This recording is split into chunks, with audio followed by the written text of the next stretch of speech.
Well, it is the largest platform in the world to find a job, make a business connection, or hear about career opportunities. LinkedIn has some 830 million members.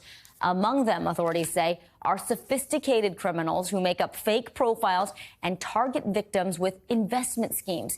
In a CNBC exclusive, Yasmin Quorum investigates the link to fraud. How big of a threat is this on LinkedIn? It's a significant threat. Sean Reagan, special agent in charge of the FBI San Francisco and Sacramento field offices, says criminal rings are exploiting LinkedIn to lure users into crypto investment schemes by people offering financial advice, but who end up stealing the victim's savings. Reagan says the FBI is working closely with LinkedIn to combat the fraud. The FBI has opened investigations, but would not disclose specifics about pending cases. Unfortunately, just like any other good thing, there are unscrupulous people, organizations, entities out there that want to take advantage of that platform as an opportunity to commit fraud and other criminal activities. Are the criminals simply banking on the fact that they know there's someone out there who will take the bait? They usually don't necessarily care who particularly the individual is. They're going to cast a wide net and see who falls into that net. Like May So, a Florida benefits manager, she says she lost $288,000 to a fraudster on LinkedIn in just a few months.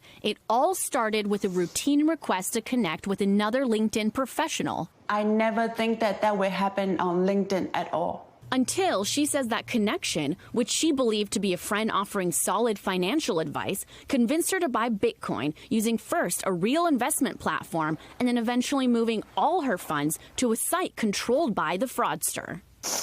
I'm sorry.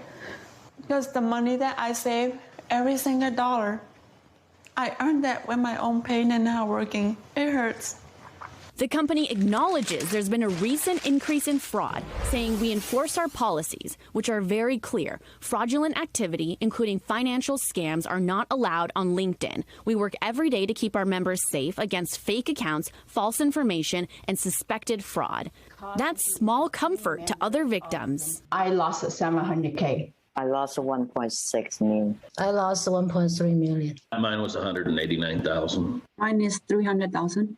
We were allowed to join this group of victims defrauded on LinkedIn that meets regularly over Zoom for emotional support. Why do you all want to remain anonymous? The business image I have in the community, and I just don't want this shared. People kind of judge you, right? Like, oh, how come you're so stupid? What's your message to these victims?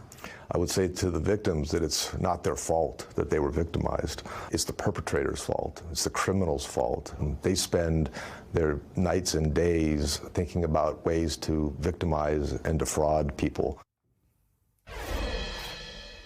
Vicky, LinkedIn's top privacy and security executive did tell me that the company took down around 32 million fake accounts in 2021 alone, and that the company's automated systems usually catch around 99% of scams and spam.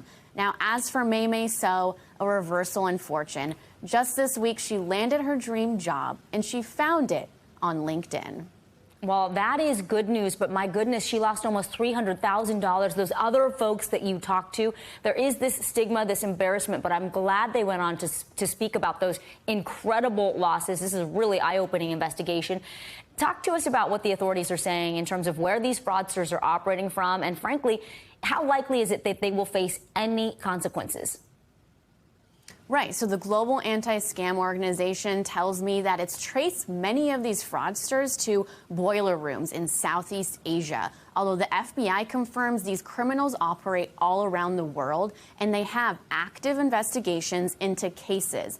I also spoke to several victims who have turned into scam baiters now, Vicky, and they're working with law enforcement to expose the people behind this crime. Well, that's good to know. Yasmin, before I let you go, one very quick question. Are there certain signs, things people should look for, like if an offer sounds too good to be true, an investment, a job, what can they do to protect themselves?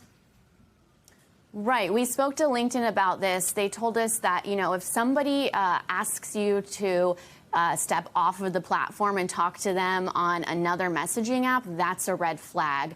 Also investing, talking about crypto, that kind of stuff, that's always a red flag. You, at the end of the day, shouldn't really open your wallet up to somebody you haven't met in person and haven't kind of cross-referenced to make sure that it is a real person behind the screen on the other side. That's key. Yasmin Karam, thank you so much for that investigation. We appreciate it.